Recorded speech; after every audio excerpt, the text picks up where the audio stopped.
पंच परमिष्टि भगवान की, परम पूज्य आचार्य भगवंत गुरुवर विशुद्ध सागर जी मुनि महाराज की, परम पूज्य मुनि श्री सुप्रभ सागर जी महाराज जी की। समीचीन विकल्पों का सम्यक समाधान। सम्यक ज्ञान की वह अनूठी विधा जिसके माध्यम से हम सभी प्रतिदिन अपने ही मन के उन अनेक समीचीन विकल्पों का सम्यक रूप से समाधान आगम के परिप्रेक्ष्य में परम पूज्य आचार्य भगवंत गुरुवर विशुद्ध सागर जी महाराज के मंगल सभा शिष्य उन्हीं के सुयोग्य शिष्य परम पूज्य मुनि श्री सुप्रभ सागर जी महाराज के मुखारबिंदु से प्राप्त करते हैं। और वही सम्यक समाधान हमारे लिए आत्मकल्याण का कार्यकारी उपाय साबित होता है, क्योंकि जब तक विकल्प है तब तक संसार है, और विकल्प से परे होते ही वह संसार छूट जाता है। ऐसे संसार दुख से मुक्ति का वह एकमात्र उपाय समीचीन विकल्पों का सम्यक समाधान प्रारंभ करते हैं। और आज के पहले विकल्प के लिए वैभव जैन आष्टा मध्य प्रदेश से महाराज श्री के चरणों में बारंबार नमोस्तु निवेदित करते हुए अपना समीचीन प्रश्न रख रहे हैं कि महाराज जी, जैसे मुमुक्षु कहते हैं कि आत्मा का ध्यान करना ही मोक्ष का कारण है, हमारे घर में सभी मुमुक्षु हैं और वह कहते हैं कि आत्मा का ज्ञान हर पर्याय में हमारे साथ जाएगा, हमें कोई चिंता की जरूरत नहीं है। तो क्या भगवान त्रियंच आदि गतियों में इस ज्ञान को कैसे समझेंगे? वहाँ तो समझने की शक्ति ही नहीं हो रहती। मेरे समीचीन विकल्प का सम्यक समाधान करने की अनुकंपा करें। नमोस्तु महाराज जी, नमोस्तु। ओम नमः सिद्धम।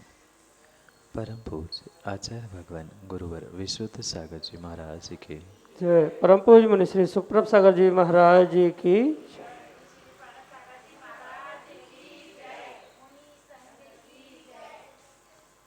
ध्यान रूपी अंतरंग तप के माध्यम से जीव या आत्मा मोक्ष को, निर्वाण को प्राप्त करता है। ये कथनचित सत्य है, पर किस प्रकार का वह आत्मा का ध्यान कौन से गुणस्थान में मोक्ष देने के लिए कार्यकारी निमित्त होता है, ये शायद वर्तमान के उन एकांतवादियों को पूर्ण रूप से ज्ञात नहीं। जो निर्वाण देने के लिए आत्मा का ध्यान आवश्यक है, वह 13वें 14वें गुणस्थान का ही ध्यान साधकतम साधन है। एक श्रावक जिसका चौथे गुणस्थान का भी ठिकाना नहीं है, उसको अपने सम्यक दर्शन का निर्णय नहीं है, वह कितना भी आत्मा का ध्यान कर ले, उस कोरे आत्मा आत्मा चिल्लाने से, हुआ हा करने से, सफ़ेद आदि आदि वर्णों तक पहुँचने से कभी भी आत्मा का ध्यान हो ही नहीं सकता। आत्मा का निर्विकल्प ध्यान होने के लिए पहले निर्विकल्प अवस्था को प्राप्त करना, निर्ग्रंथ अवस्था को प्राप्त करना, ये परम आवश्यक है। अगर वस्त्रों पहने पहने ही एसी कूलर पंखे में बैठे बैठे आत्मा का ध्यान होता तो निर्ग्रंथ अवस्था धारण करते हुए हमारे सैकड़ों हजारों लाखों आचार्य भगवंतों ने निर्ग्रंथ मुनियों में जंगल में एकांत में साधना करने का पुरुषार्थ क्यों किया? घर बैठे ही उनको आत्मा का ध्यान होता रहता। वहीं पर आत्मा के ध्यान के माध्यम से वे कर्मों की निर्जरा करते और गृहस्थ अवस्था से ही कपड़े पहने पहने मोक्ष चले जाते। दीक्षा लेने की निर्माण या पिछी कमंडल आदि आदि की क्या आवश्यकता थी? इसलिए ये अवश्य समझे कि आत्मा के ध्यान से निर्वाण तो होना संभव है, पर वह तब जब निर्ग्रंथ बनकर वह क्रम क्रम से गुणस्थान को बढ़ाते हुए, गुणस्थान एक भावों की विशुद्धि के ऐसे स्थान हैं जिनको क्रम से बढ़ाने से ही जीव मुक्ति को प्राप्त कर सकता है। निर्ग्रंथ बने बिना अरिहंत नहीं बना जा सकता, और अरिहंत बने बिना वह शुक्ल ध्यान जो कि आत्मा का सर्वश्रेष्ठ ध्यान कहा जाता है 13वें 14वें गुणस्थान में, वो नहीं हो सकता। इसलिए मात्र हाथ पे हाथ रख के घंटों घंटों आत्मा आत्मा आत्मा कहने से वह आत्मा का ध्यान नहीं कहलाता। और ये भी आवश्यक नहीं है कि आत्मा का ये किया गया ध्यान अगली पर्याय में काम्य। आत्मा का ज्ञान तो हमेशा ही त्रैकालिक था, है और रहेगा, क्योंकि ज्ञान के अभाव में आत्मा नहीं और आत्मा के अभाव में ज्ञान नहीं है। इसलिए आत्मा में ज्ञान की सत्ता तो एक उस एकेंद्रीय जीव में भी रहती है, पर उसके उस एकेंद्रीय जीव की पर्याय में आत्मा के ज्ञान से वह ध्यान कर नहीं सकता और उसके ध्यान से भी निर्वाण संभव नहीं है। एकेंद्रीय तिर्यंच नारकीय देवों की तो छोड़ दो, मनुष्य बनने के बाद भी बहिरंग साधन नहीं है श्रेष्ठ कुल में जन्म लेना, देवशास गुरु का सानिध्य प्राप्त कर लेना, उनके निमित्त से सम्यक दर्शन को प्रकट कर लेना। ये अगर बहिरंग गुण नहीं है तो किसी भी प्रकार से जीव अपने आत्मा के ध्यान को सर्वश्रेष्ठ तरीके से प्राप्त नहीं कर सकता, जो निर्वाण मोक्ष के लिए निमित्त बन सकता है। ज्ञान की शक्ति रहना, ज्ञान की सत्ता रहना आत्मा में, ये भिन्न विषय है, पर उतने ज्ञान से कभी भी निर्वाण नहीं हो सकता। ऐसा होता होता तो आज तक जितने भी अरिहंत सिद्ध हुए उनको तो फिर गृहस्थी से ही बिना त्याग तपस्या के ही आत्मा के ज्ञान से ही निर्वाण होना चाहिए था, पर आज तक शायद ऐसा आपके पढ़ने में भी नहीं आया होगा। और आगे भी आप पीछे भी पुराणों में देखना, आगे भी कभी इसका प्रैक्टिकल करके देखना कि ये कतई संभव नहीं है। इसलिए ये ध्यान रखें कि उन एकांत से समझने वाले एकांतवादियों को ये अभी तक शायद बोध नहीं है कि किस प्रकार से आत्मा का ध्यान करने से किस प्रकार से कर्मों की निर्जरा होती है, और कर्मों की निर्जरा आत्मा के ध्यान से होने के बाद भी अवस्था विशेष तय करता है, मतलब गुणस्थान विशेष तय कर सकता है कि वह कितने अंशों में कर्मों की निर्जरा कर रहा है। ये भी ध्यान रखें कि आत्मा के ज्ञान की सत्ता प्रत्येक गति में, प्रत्येक स्थान में आत्मा में रहेगी, पर वह आत्मा का ज्ञान आत्मा के कल्याण के लिए प्रत्येक पर्याय में कार्यकारी हो जरूरी नहीं है। आत्मा में भगवान बनने की शक्ति 100% है। जितने भी आत्मा है वे प्रत्येक आत्मा भगवान आत्मा ही है, भगवत शक्ति उनके पास है, पर भगवत शक्ति प्रकट करने के लिए पुरुषार्थ भी वैसा ही करना पड़ता है। जैसे प्रत्येक दूध में घी मक्खन आदि होता है, पर निकालने के लिए जैसे किसी माँ को नाना प्रकार से मौसम देखकर विशेष पुरुषार्थ मेहनत करनी पड़ती है, ऐसे ही आत्मा को भी परमात्मा बनाने के लिए, भगवान आत्मा से भगवत्ता प्रकट करने के लिए वह त्याग तपस्या नियम महाव्रत दिगंबर मुद्रा पिछी कमंडल आदि आदि सभी बहिरंग अंतरंग साधनों को प्राप्त करना परम आवश्यक होता है। उन बहिरंग साधनों के अभाव में अंदर की वह उपादान शक्ति कभी भी प्रकट नहीं हो सकती। भले ही घंटों घंटों श्रावक बनकर पंखे कूलर में वह आत्मा के ध्यान की पुरुषार्थ करते रहना या अन्य प्रकार से आत्मा के ज्ञान का बोध कर लेना, ऐसा कतई नहीं हो सकता। जितने तीर्थंकर बने, जितने अरिहंत बने, फिर उनको घर राज्य आदि छोड़ने की आवश्यकता नहीं थी, वे वहीं से मुक्ति को प्राप्त कर सकते थे। यही आपके लिए सम्यक समाधान। देवेंद्र सिंह लक्ष्मीनगर उज्जैन मध्य प्रदेश से महाराज श्री के चरणों में बारंबार नमोस्तु निवेदित करते हुए अपना समीचीन विकल्प रख रहे हैं कि गुरुदेव, चूँकि हमें किसी की कमी नहीं देखना चाहिए या हम इस योग्य नहीं, परंतु गुरुओं के कुछ कार्यों पर नज़र पड़ती है तो मन में ऐसा आता है कि ये ऐसा क्यों करते हैं, और ऐसा देखकर श्रद्धा में कमी आती है। तो ऐसा ना हो, इसके लिए हमें क्या करना चाहिए? हमारे समीचीन विकल्प का सम्यक समाधान करने की अनुकंपा करें। नमोस्तु महाराज जी, नमोस्तु। नाना जीवा नाना कम। आचार्य भगवान कहते हैं कि नाना प्रकार के इस संसार में जीव है, और जितने नाना प्रकार के जीव हैं उनके अपने अपने नाना प्रकार के कर्म भी, और प्रत्येक संसारी जीव कर्मों के कारण से कुछ अच्छे, कुछ बुरे, कुछ विपरीत, कुछ सरल ऐसे कार्यों को अपने जीवन में अवश्य ही प्राप्त करते।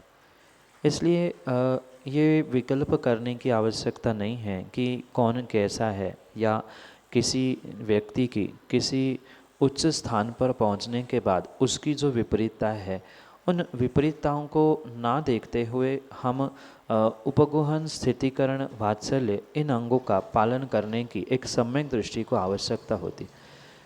उपगुहन का अर्थ होता है किसी के दोषों को, किसी की गलती को देखने के बाद अगर हम उन्हें कहने की शक्ति नहीं रखते हैं तो उसे ढांक के रखना, देखकर नज़रअंदाज करना, क्योंकि सभी पांचों उंगलियां एक सी नहीं होती, पांचों परमेष्ठी एक से नहीं होते, सभी गुरु, सभी साधु, सभी व्रती, सभी त्यागी एक समान हो जरूरी नहीं।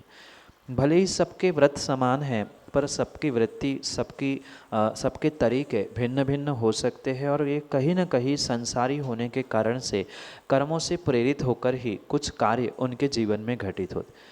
इसलिए कुछ बातों को नज़रअंदाज करते हुए उनके विपरीतताओं को, दोषों को, गलतियों को छुपाना, ये सम्यक दर्शन का सर्वश्रेष्ठ उपगुहन अंग है। आपको बहुत ही और लग रहा है कि वो पुनः पुनः इन कार्यों को ना करे, तो एकांत प्राप्त करते हुए उनके पास पहुंचकर उनका स्थितिकरण करना कि भगवान ये कार्य हमें उचित नहीं लगा, आप इन कार्यों से विमुख हो, ऐसा कहते हुए उनका स्थितिकरण भी किया जा सकता है। माना कि स्थितिकरण करने की शक्ति नहीं है तो वात्सल्य भाव से उनका उपगुहन करे, वे जाने उनका काम जाने। हमें अपने दर्शन के प्रति यानी सम्यक दर्शन के प्रति दृढ़ रहने की आवश्यकता है। ये परम सत्य है। जो चारित्र से भ्रष्ट हो रहा है, कोई भी जीव, कोई भी त्यागी व्रती, आचार्य कुंद भगवान कहते हैं कि चारित्र से भ्रष्ट हुआ जीव फिर भी गुरु से या अपने आप से प्रायश्चित लेकर स्थिर हो सकता है, पर किसी की विपरीतता, किसी की विपरीत चारित्र, किसी के दोषों को देखते हुए अगर आपने श्रद्धा में कमी लाई है, सम्यक दर्शन में आपके दोष लगे हैं, तो आप अपना कल्याण कभी नहीं कर सकते। भगवान कहते हैं दर्शन दंसन भट्टा भट्टा दंसन भट्टा नथि सिज्जन्ति सिज्जन्ति चरिय भट्टा दंसन भट्टा नथि सिज्जन्ति। यानी दर्शन से जो भ्रष्ट है वह कभी भी अपना कल्याण नहीं कर सकता। चारित्र से भ्रष्ट जो है वह कथनचित प्रायश्चित लेकर पुनः उपस्थापित होकर ठीक हो सकता है, पर उसे देखकर जो भाव खराब हुए हैं, श्रद्धा में कमी आई है, सम्यक दर्शन में दोष लगे हैं, उसे ठीक करना सामान्य बात नहीं है। इसलिए वो जाने, उसका काम जाने, उनकी क्रिया, उनकी परिणति, उनके परिणाम वे जाने, उनका प्रायश्चित लेके वे ठीक भी करे, पर हम उनको देखकर किसी प्रकार से ना ग्लानि लाए, ना किसी प्रकार से उनके दोषों के बारे में विचार करें। मात्र दोषों को कहना ही निंदा नहीं है, अपने आप के भीतर ही पुनः पुनः उन्हीं विषयों को हम सोचते रहे, उन कार्यों के प्रति ग्लानि लाते रहे, तो वह कभी भी कार्यकारी नहीं हो सकता। इसलिए काम जाने, उनका वे जाने, उनका पुरुषार्थ वे जाने। हम तो एक दिगंबर मुद्रा देखते हुए उन क्रियाओं को नज़रअंदाज करते हुए उनके पास जाएं, नमोस्तु करें। और बहुत अच्छी बात तो यही है कि हम ऐसे भी स्थानों पर पहुंचते हुए उपगोहन, स्थितिकरण और वात्सल्य के साथ अपना काम करें, श्रावक बनने का पुरुषार्थ करें, नमस्कार करें, आहार दान विहार करें, निहार कराए। और मैं तो कहता हूँ वो भी संभव नहीं है तो कम से कम लोक मर्यादा के लिए नमोस्तु करते हुए दूरी बनाए रखे, पर किसी के प्रति ग्लानि, किसी के प्रति विपरीत भाव लाते हुए अपने सम्यक दर्शन को मलिन होने से बचाने का ही पुरुषार्थ करें। नहीं जम रहा है माध्यस्थ भावम, विपरीत वृत्ति, विपरीत स्थानों पर माध्यस्थ हो जाना, नमस्कार करना, वो भी नहीं हो रहा है तो सामने ही नहीं आना। इस प्रकार से माध्यस्थ होते हुए अपने सम्यक दर्शन की रक्षा करें, यही आपके लिए सम्यक समझ। भव्य जैन, ऋषिनगर, उज्जैन, मध्य प्रदेश से अगले समीचीन विकल्प। मेरा प्रश्न है ये कि है ना, रात में ना मंदिर में घंटी क्यों नहीं बजाते हैं? बेटा, बहुत सारे स्थानों पर जो धर्म और धर्म की क्रिया हो रही है वह मात्र रूढ़ी, अंधश्रद्धा और देखा सेखी में हो रही है। उसके पीछे के बहुत सारे कारणों को व्यक्ति जानता ही नहीं है, समझता ही नहीं। इतना तक शायद व्यक्तियों को बोध नहीं है कि घंटा क्यों बजाई जाती है, उसके पीछे हमारे जैन दर्शन में क्या विशेषता कही है, उसका बनना, उसकी आवाज़ किस प्रकार से व्यक्ति के लिए एक श्रेष्ठतम कारण बन सकती है, वो शायद ना जानने के कारण बहुत सारी विपरीतताएं वर्तमान में देखने में आ रही है।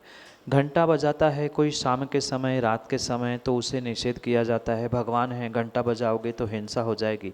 और रात में 10-10, 12-12 बजे तक डीजे बजते हैं, संगीत बजते हैं, बहुत सारे पर्यूषण आदि कार्यों में भी बहुत सारी विपरीतताएं देखने में आ रही है, नाच गाने हो रहे हैं, तो वहाँ हिंसा नहीं हो रही है क्या? ये मात्र एक रूढ़ी और अंधश्रद्धा में चलता आया हुआ कार्य है कि इस समय पे परिक्रमा नहीं लगाना चाहिए, घंटाएं नहीं बजानी चाहिए, अमुक नहीं करना चाहिए। ऐसा किसी भी आगम प्रमाण में नहीं लिखा है कि आप शाम के समय, रात के समय में घंटा नहीं बजा। हाँ, प्रत्येक मंदिर की, क्षेत्र की अपनी अपनी व्यवस्था अंतरंग में हो सकती है, पर इसको हम आगम कह के नहीं कह सकते। ये कह दे इस मंदिर के लोग कि हमारे मंदिर की व्यवस्था है, पर ये झूठ कह के कि हिंसा होती है इसलिए ऐसा नहीं करना चाहिए, तो ये बात किसी प्रकार से नहीं जमती। ये आगम से सत्य समझे। हमारे किसी आचार्य भगवंतों ने रात्रि में घंटा बजाने का निषेध नहीं किया है। हाँ, विवेक का कार्य श्रावकों के लिए अवश्य कहा है। जब हमें दिख रहा है कि साक्षात वहाँ कीड़े बैठे हैं या जीव जंतु बैठे हैं, तो वहाँ बजाय ये उचित नहीं है। पर सामान्य रूप से जब जहाँ बड़े बड़े 10-10, 12-12 बजे तक डीजे, संगीत और धूम धड़ाके चल रहे हैं, वहाँ एक छोटी सी घंटा परमात्मा के पास बजाने में किसी भी प्रकार से कोई दोष नहीं होता है।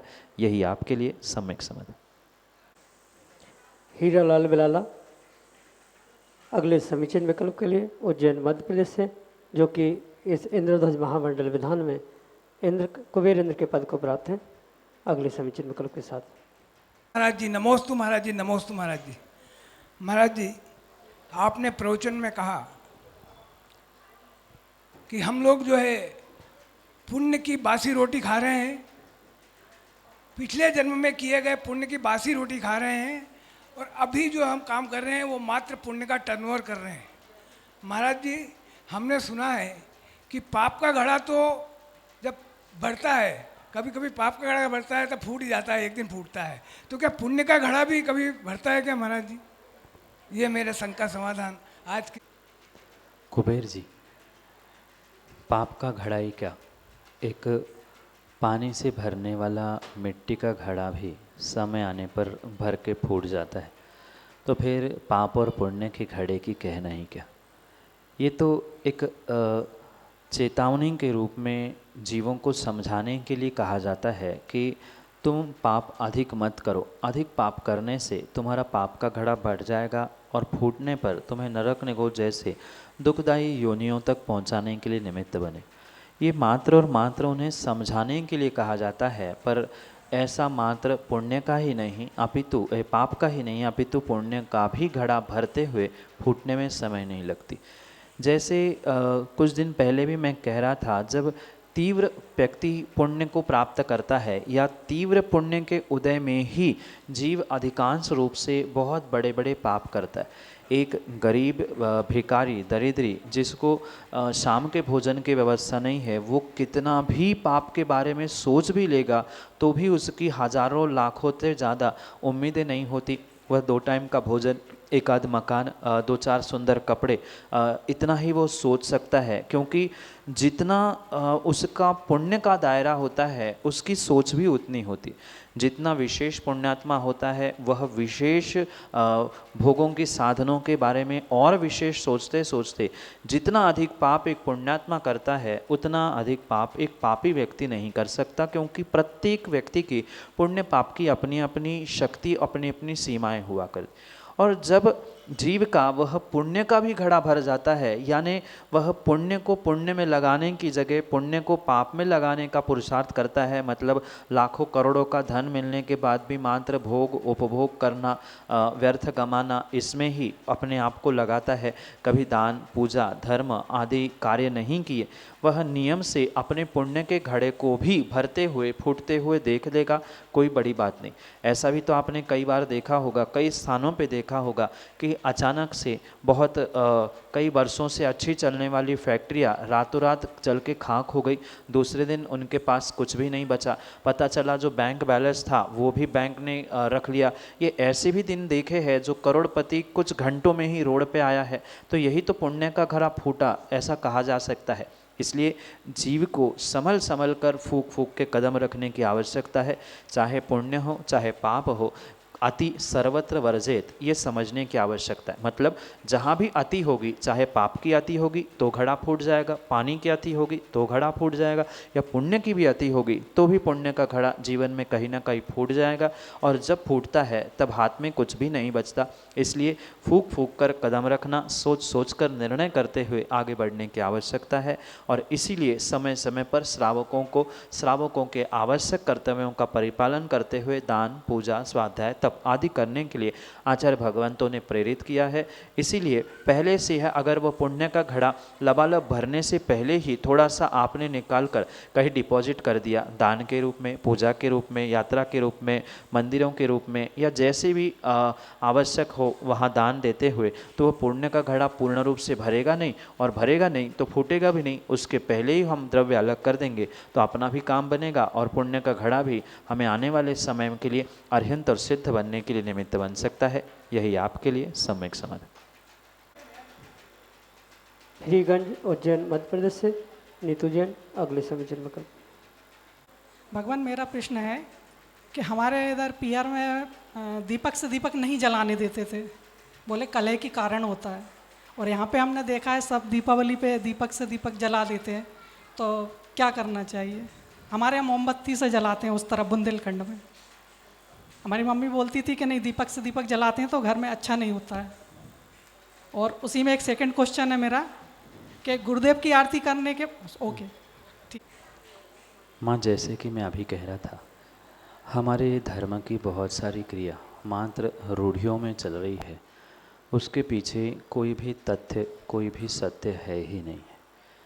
कायदा तो यही था कि कम से कम हिंसा करने वाला विवेकवान श्रावक एक दीपक से ही दूसरे दीपक को उजालता है या प्रज्वलित कर लेता है। अगर एक दीपक से दूसरा दीपक प्रज्वलित नहीं किया तो प्रत्येक दीपक के लिए कि आप एक माचिस की तीली नष्ट करोगे या उसके लिए अलग से जो मोमबत्ती भी जला रहे हो, तो सामान्य रूप से विवेक आप रखें तो ये अवश्य समझ में आता है कि वहाँ अवश्य हिंसा कुछ अंशों में एक दीपक से दूसरे दीपक को उजाले की अपेक्षा से वास्तव में अधिकता में ही होती है। क्योंकि एक तीली भी अधिक जलना माचिस की, वह भी हिंसा के कारण है। वह कैसी लकड़ी कहाँ से आई, वह उसका गुल जलाना, वहाँ एक केंद्रीय अग्निकायिक जीवों की हिंसा, ये सब कुछ अगर विवेकपूर्वक सोचेगा तो इन रूढ़ियों में ना जूते हुए जीव इन सामान्य बातों को बहुत विवेकपूर्वक दीपक से दीपक प्रज्वलित करते हुए पुण्य कार्यों को प्राप्त करने के लिए कोई भी विकल्प नहीं रख सकता। और किसी क्षेत्र में इसे बांध कर ना रखे, वास्तविकता तो यही है, श्रावक को प्रत्येक कार्य को विवेकपूर्वक करना है, और जितना विवेकपूर्वक आप करेंगे उतनी हिंसा से बचेंगे। अगर हिंसा की मात्रा अधिक होगी तो पुण्य की जगह पाप ही मिलेगा, पर विवेकपूर्वक अगर एक दीपक से दूसरा दीपक प्रज्वलित किया है तो उसमें किसी भी प्रकार से आगम के परिप्रेक्ष्य में दोष नहीं है। फिर मंदिर की रूढ़ियाँ, क्षेत्र की परंपरा अपनी जगह पे हो सकती है, लोक व्यवहार उस स्थानों का भिन्न हो सकता है, पर आगम में ऐसा कोई निषेध नहीं है।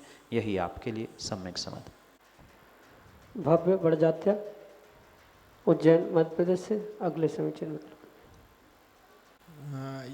ये पूछना था कि मंदिर में जैसे कुछ लोग दान कर देते हैं, जैसे वेदी जी बना के रख दी, मूर्ति रख दी, मान स्तंभ है, ऐसी कुछ भी चीज़ है, फिर उस पर अधिकार जमाना कहाँ तक सही है कि हम ही पहले अभिषेक करेंगे, हमारी वेदी है, जो कुछ भी हो? मान बढ़ाई आपनो जो धन खर्चे मूढ़, मरकर हाथी होत है, धरती लटके सूंड। ऐसा कहा जाता है कि अपनी मान कषाय के पुष्टि के लिए जो जीव मंदिरों में दान देता है, वेदी बनाना, मानस्तंभ बनाना, प्रतिमा विराजमान करना या अन्य भी किसी प्रकार से वह कार्य करता है और उस पर अपना जो अधिकार जमाने का पुरुषार्थ करता है, वह मात्र और मात्र अपनी मान कषाय की पुष्टि के लिए ही वह दान करता है। और ऐसे मान कषाय की पुष्टि के लिए दान करने वाला मूढ़ अगली पर्याय में हाथी होकर उसकी सूंड जमीन पर लटकती है, ऐसा नीतिकारों ने कहा है। इसलिए दान दे दिया, आपका काम आपने पूर्ण कर लिया, तो ही आपके लिए वह दान का फल मिलेगा। अन्यथा उसके पीछे जो वर्तमान में लड़ाई दिखती है, मैंने मंदिर बनाया है, मुझे कोई पूछता ही नहीं है, सबसे पहले मैं ही अभिषेक करूँगा, मेरे अलावा कोई नहीं कर सकता, ये जितनी भी मानसिकता लेकर जीव जीते हैं वे कभी भी पुण्य को नहीं कमाते, अपितु पुण्य कार्य करने के बावजूद भी वे अवश्य ही पाप को ही प्राप्त करने वाले होते हैं।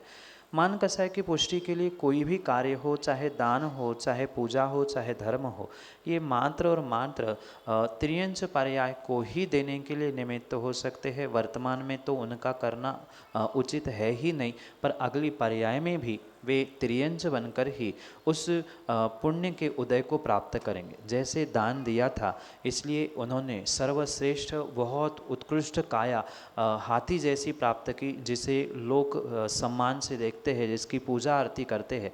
ऐसे उस हाथी पर्याय को प्राप्त करेगा, पर वह दान करते समय मान कसाय छल कपट भीतर था, इसलिए वह त्रियंच पर्याय मिली। पर क्षेत्र में उत्कृष्ट स्थानों पर दान किया था, उसका फल वह पूजनीय त्रियंच पर्याय मिली। ये उन जीवों को समझना होगा। ऐसे भी जीव देखने में आते हैं जो मंदिर या वेदी, प्रतिमा, मानस समाधि आदि के निमित्त से अपने आप को ही कर्ता धर्ता और सब कुछ मानते हैं। वे अधिकांश रूप से उसी मंदिर, उसी वेदी, उसी स्थान पर चूहा छिपकली भी होते हुए घूमते देखने में आते हैं। ये करणानियों का सिद्धांत है। मायाचारी और मान कसाय के साथ जो जो दान देता है वह नियम से उन्हीं स्थानों पर तिर्यंच बनकर पहुंच जाता है। अपने मंदिर की, अपने प्रतिमा, मानस स्तंभ, वेदी आदि की रक्षा करने के लिए इंसान बनकर कुछ नहीं कर पाए, अपने मान की पुष्टि तो त्रियंच बनकर वही आगे पीछे घूमते हैं। इसलिए ये साक्षात फल जानते हुए ऐसा कार्य करना किंचित भी उचित नहीं है। हमने दान दिया, हमारा काम हो गया, अब व्यवस्था समाज की है, मंदिर समाज का है, वह उनकी व्यवस्था उनके हिसाब से करे तो ही दान देने वाले को पुण्य मिल सकता है, अन्यथा नहीं। यही जय जन बंधु, आप हम सभी लाभ ले रहे थे लोकप्रिय कार्यक्रम सम्यक समाधान का। प्रतिदिन यह कार्यक्रम 5:13 पे यूट्यूब चैनल सुप्रवाच के माध्यम से प्रसारित होता है। अगर आप घर बैठे ही अपने कार्यक्रम से जुड़ना चाहते हो या इस कार्यक्रम से जुड़ना चाहते हो, अपने मन के विकल्पों को समाधान प्राप्त कराना चाहते हो, सम्यक समाधान प्राप्त करना चाहते हो, तो हमारा व्हाट्सएप का नंबर 8707548811। याद रखिए 8707548811। या व्हाट्सएप के नंबर पे आज अपने विकल्प हम तक पहुंचा सकते हो और विकल्प मुनिषी तक प्रेषित करते हुए मुनिषी के मुखारविंद से हम सभी लोग उसका सम्यक समाधान प्राप्त करेंगे। आपको लिखने में, अगर टाइपिंग करने में व्हाट्सएप पे दिक्कत जा रही है, कागज़ पेन लेके अपना नाम, अपना शहर का नाम, अपना विकल्प, इसका फ़ोटो खींचिए, हमें भेजिए। उस विकल्प को हम मुनिषी तक पहुंचाएंगे और हम सब लोग उसका सम्यक समाधान प्राप्त करेंगे। अगर व्हाट्सएप के माध्यम से ही ऑडियो मैसेज का एक विकल्प होता है, एक माइक का बटन होता है, उस माइक के बटन को दबा के आप अपनी खुद की आवाज़ में अपना विकल्प हम तक पहुंचा सकते हैं। उस वीडियो क्लिप, उस ऑडियो क्लिप को हम अपने चैनल पे प्रसारित करते हुए आपका विकल्प प्रसारित करेंगे और मुनिश्री के मुखारविंद से हम सभी लाभान्वित होते हुए सम्यक समाधान को प्राप्त करेंगे। सम्यक समाधान एक ऐसा कार्यक्रम है जिसके माध्यम से लाखों लोगों के मन में उठने वाली जो जिज्ञासाएं हैं, जो शंकाएं हैं, जो विकल्प है, उसका समाधान मुनिश्री सुप्रभ सागर जी माध्यम के मुखारविंद से हम सब लोग प्राप्त करते हैं। अगर आप इस चैनल को नहीं जानते हैं, सुप्रभ उवाच इस चैनल का नाम है।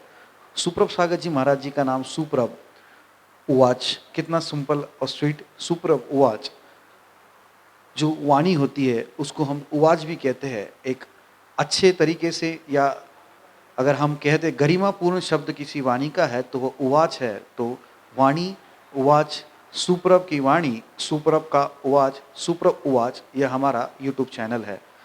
अभी कल ही हमने सुप्रभ उवाच इस नाम से यूट्यूब ऐप लॉन्च किया है।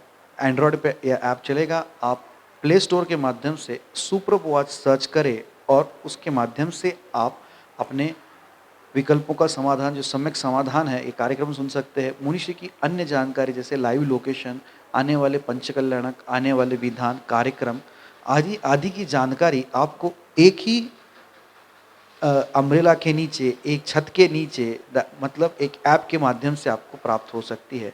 आप सभी लोग उस ऐप को डाउनलोड करें और हमसे जुड़िए। एक बार जुड़ के देखिए, अच्छा लगता है। मुनिश्री के चरणों में कोटिशा नमोस्तु करते हुए आज के इस सम्यक समाधान कार्यक्रम को खत्म करने से पहले आप लोगों से एक और विनती रह गई। शाम को 7:40 पे जिनवाणी चैनल को देखना ना भूलिएगा। जिनवाणी चैनल पे मुनिश्री के प्रवचन प्रतिदिन शाम को 7:40 पे प्रसारित होते हैं। आप सभी लोग घर बैठे मुनिश्री का वाणी का लाभ टीवी चैनल के माध्यम से भी ले सकते हैं, ठीक शाम को 7:40 पे। आप सभी को जय जिनेंद्र करते हुए